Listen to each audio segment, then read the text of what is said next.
Praise the lord. ప్రభువైన యేసు నామములో అందరికీ వందనములు. యేసయ్య మాటను ఈ కార్యక్రమాన్ని వీక్షించడానికి ప్రేమతో నేను మిమ్మను ఆహ్వానిస్తున్నాను. ఈ దినము యోహాను సువార్త 6వ అధ్యాయము 60వ వచనం నుండి 65 వచనాల వరకు మనము ధ్యానించుకుందాం. ఆయన శిష్యులలో అనేకులు ఈ మాట విని, ఇది కఠినమైన మాట, ఇది ఎవడు వినగలడని చెప్పుకొనిరి. యేసు తన శిష్యులు దీనిని గూర్చి సనుగుకొనుచున్నారని తనకు తానే ఎరిగి వారితో ఇట్లా అనెను, దీని వలన మీరు అభ్యంతరపడుచున్నారా?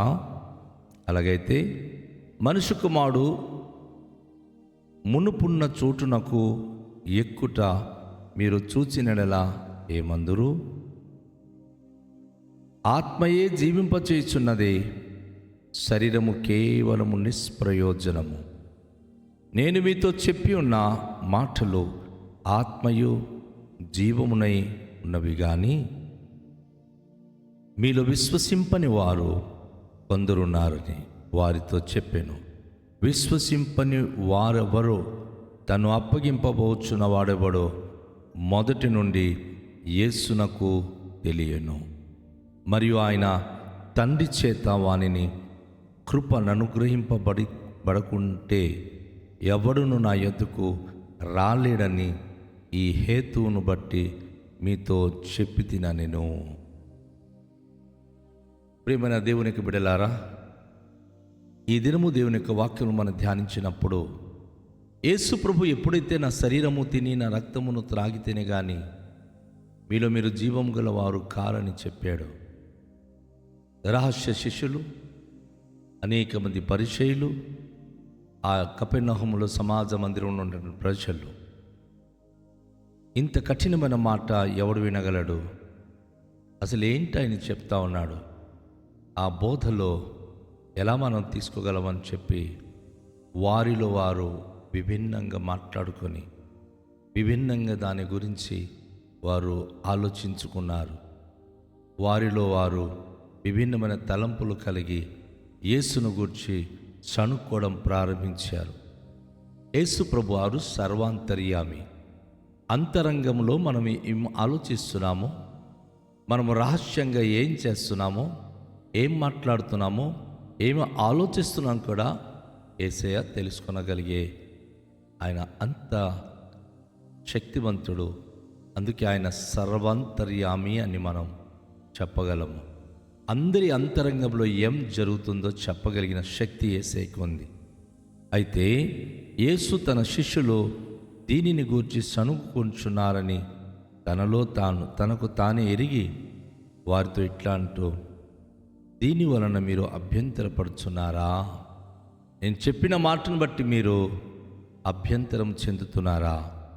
విభిన్నమైన ఆలోచన తలంపులు కలిగి ఉంటున్నారా అని ప్రశ్నిస్తూ ఒక మాట, అద్భుతమైన మాటను తెలియజేస్తున్నాడు. అలాగైతే మనుష్య కుమారుడు మునుపున్న చోటునకు ఎక్కుట మీరు చూచినడలా ఏమందురు? యేసు ప్రభువారు మునుపున్న చోటున అంటే పరలోక రాజ్యం. ఆయన పైనుండి వచ్చినవాడు మరలా పైకి పోతాడు. మనము మన తల్లి గర్భంలో రూపించబడినప్పుడు దేవుని చేతులు నిర్మించింది. ఎక్కడి నుంచి వచ్చామో మనకు తెలియదు, ఎక్కడికి వెళ్తామో మనకు తెలియదు. కానీ యేసయ్య పరలోకం నుండి వచ్చిన వాడని ధైర్యంగా చెప్తా ఉన్నాడు. గబ్రియేలు దూత వచ్చి మరియమ్మతో మాట్లాడినప్పుడు మరియమ్మ గర్భము ధరించి యేసును కనగలిగింది. కనుక యేసు ప్రభువారు పైనుండి వచ్చినవాడు, ఆయన మరలా పైకి వెళ్తాడు. అందుకే ఆయన అంటున్నాడు, మునుపున్న చోటునకు ఒకవేళ మనిషి కుమారుడు వెళ్ళడం గనుక, ఎక్కడం గనుక మీరు చూసినప్పుడు ఏమనుకుంటారు? మీరు ఏమని భావిస్తున్నారు అని వారిని ప్రశ్నిస్తూ ఆయన తన యొక్క అమూల్యమైన సందేశాన్ని ఆయన వారికి అర్థమైనట్లుగా వివరిస్తూ ఉన్నాడు. ఇక్కడ మనం గమనించినప్పుడు యేసు ప్రభువారు ఒక ఇంపార్టెంట్ విషయం తెలియచేశారు. ఆత్మయే జీవింప చేయుచున్నది, శరీరము కేవలము నిష్ప్రయోజనం. ఈ మాటలు చెప్తూ ఆత్మయు జీవమునై ఉన్నవి. ఇక్కడ ప్రభు అయిన యేసుక్రీస్తు వారు వివరించిన మాటల్లో ఆత్మయే జీవింపచేయుచున్నది. ఆత్మయే అనగా అవును, ఏ ఆత్మ ఇది? ఆదికాండములో దేవుడు వివరించినప్పుడు శూన్యమైన విశ్వ బ్రహ్మాండానికి సృష్టించింది ఆత్మస్వరూపైన దేవుడే కదా. అగాధ జలములపై దేవుని ఆత్మ అల్లాడుచుండెను. ఆ ఆత్మయే వాక్య స్వరూపిగా దేహధారి అయి ఈరోజు కృపా సత్య సంపన్నుడుగా మన మధ్య నివసిస్తుంది.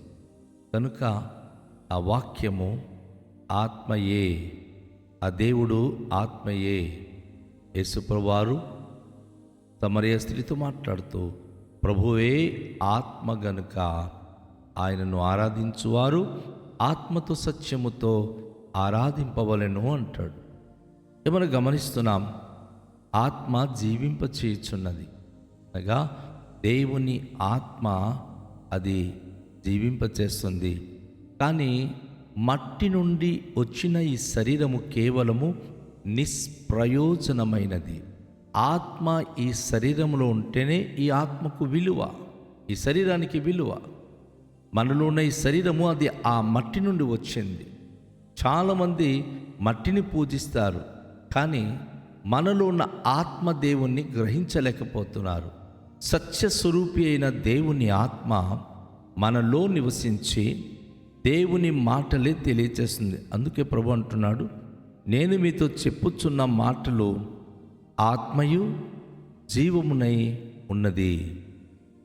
యేసుప్రభు వారు చెప్పే ప్రతి మాటలు అది దేవుని నోట నుండి వచ్చిన విలువైన మాటలు కనుక ఆ మాటలు మనకు జీవింపచేసేటటువంటి ఆత్మీయత కలిగి ఉన్నది. కనుక ఈరోజు ఆత్మయే జీవింపచేస్తుంది, కానీ మన శరీరానికి అటు జీవము కలిగినటువంటి అనుభూతి లేదు. ఇది నిష్ప్రయోజనమైనదని ప్రభు ఒక ప్రాముఖ్యమైన విషయాన్ని ఇక్కడ తెలియచేస్తూ ఆయన ముందుకు ఒక మాట తెలియచేస్తున్నారు. మీరు విశ్వసించని వారు కొందరున్నారు, వారితో చెప్పెను. విశ్వసించని వారెవరో తను అప్పగింపబోవాడెవడో మొదటుండి యేసుకు తెలియను. ఇక్కడ యేసుప్రభు వారు ఇంత ఆత్మీయ అర్థాలతో కూడిన మాటలు చెప్తూ ఇంత విలువైన విషయాలు చెప్పినప్పటికీ విశ్వసింపని వారు కొందరు ఉన్నారు అంటున్నాడు ఆయన. నమ్మని వారు కొందరు ఉన్నారు. ఆ విశ్వసింపని వారు ఎవరు అంటే తనను అప్పగించబోతున్నటువంటి ఇస్కరియోతు యూదా. యేసుకి తెలుసు మొదటి నుంచి, తనతోనే ఉండి తనలోనే ఉంటూ తన జనంగం మధ్య ఉంటూ తనను అప్పగించబోతున్నవాడు తన దగ్గర ఉన్నాడన్న సంగతి యేసుకి తెలుసు. ప్రియ దేవునికి బిడలారా, ఈ వాక్య భాగం ద్వారా మనము జాగ్రత్తగా మనం గ్రహించగలిగితే యేసు ప్రభువారు మనకు జీవింపచేసే వ్యక్తి. ఆయన ఆత్మస్వరూపైన తండ్రి కుమార పరిశుద్ధాత్మ త్రిత్వములో యేసు ప్రభువారు ప్రాముఖ్యత కలిగిన వ్యక్తి. ఆయన లేకుండా సృష్టి ఏదీ కలగలేదు. ఆయనలో జీవముండెను, అది మనుషులకు జీవము లేక వెలుగును ఇస్తూ ఉంది. ఈరోజు అందుకే ఆయన అంటున్నాడు, తను విశ్వసించని వారు కొందరున్నారు. తనను విశ్వసించేవారు మాత్రం జ్యోతుల వలె ప్రకాశిస్తారు, కానీ విశ్వసింపని వారైతే వారు దారుణమైన స్థితిలో వారు తమ జీవితాన్ని ఈ లోకంలో ముగించుకునే స్థితిలోనికి దిగజారిపోతారు. అయితే యేసుప్రభువారు ఇక్కడ తను స్పష్టంగా తనకున్నటువంటి ఉనికిని గురించి తెలియచేస్తూ ఆయన చాలా మంచి మాటను ఆయన తెలియచేస్తూ, మరియు ఆయన తండ్రి చేత వానికి కృప అనుగ్రహింపబడకుంటే ఎవడును నా ఎదుకు రాలేడని ఈ హేతును బట్టి మీతో చెప్పితినా నేను. ఇస్కరియోతు లాంటి కొందరు ఉంటారు. ఎవరైతే సంఘములో కలహము, అవిశ్వాసతనము, తిరుగుబాటు స్వభావం కలిగిస్తారో వారు తండ్రి చేత యేసయ్యకి అనుగ్రహింపబడిన వారు తారు. తమంతట తాము లబ్ధి కొరకు, పేరాశ కొరకు, ధనాశ కొరకు ఏదో ఒక తాపత్రయపడి మందిరానికి వస్తారు. తర్వాత మందిరం నుంచి వారు విడిపోతారు.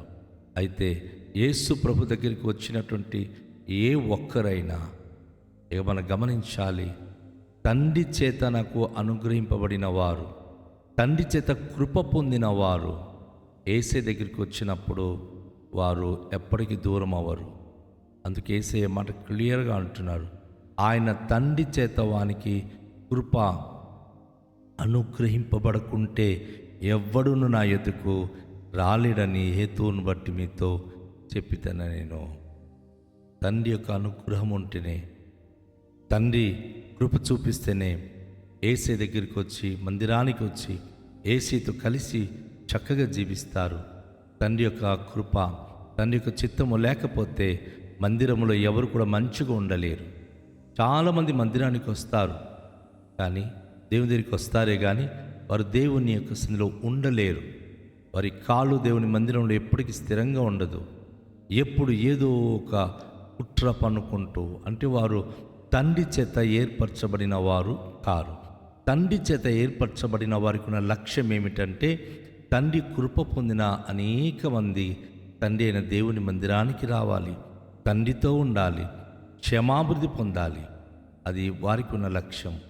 కనుక మరి ఈరోజు ప్రభువైన యేసుక్రీస్తు వారు చెప్పినటువంటి ఈ విలువైన మాటల్లో, అవును, మనము పరలోకం నుంచి వచ్చిన యేసు ప్రభువారు జీవాహారము కనుక ఆయనను తిని లేక ఆయన రక్తమును త్రాగి ఆయనలో మన ఏకమై ఉంటేనే ఆయన రాజ్య వారసులై ఆయనకు ప్రియమైన విడుదలగా జీవించగలమని ఈ వాక్యం మనకు తెలియచేస్తుంది. కనుక రండి, తలలుంచుకొని ఆ మహిమగల దేవునికి మనము ప్రార్థన చేద్దాం. తండ్రి, మీకు వందనాలు, స్తోత్రాలు, మీకే మహిమ ఘనత ప్రభావములు చెల్లించుకొంచున్నాం. పరిశుద్ధుడా, మీరు మమ్మల్ని ఎంత ప్రేమిస్తున్నారు. మీ కుమారుడైన యేసుక్రీస్తును ఈ లోకానికి పంపించి ఉన్నారు. ప్రభా, మా ప్రభువైన యేసుక్రీస్తును మేము విశ్వసించుటయే మాకు నిత్య జీవం.